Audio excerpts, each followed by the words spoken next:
to show you a few things about how to operate this war horse.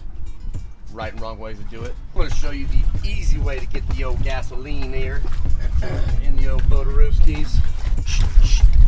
Got to be all about efficiency here. You know, time is money, and we are all about being efficient around here. Not sure if you guys know this, but captain, my boat, my rules.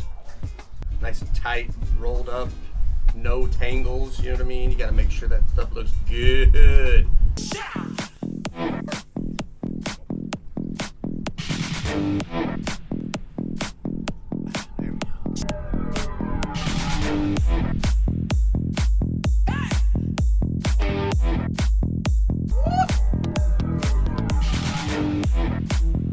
Nope, sir.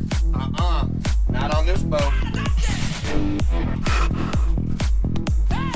Everybody knows there will be no shoes on this boat.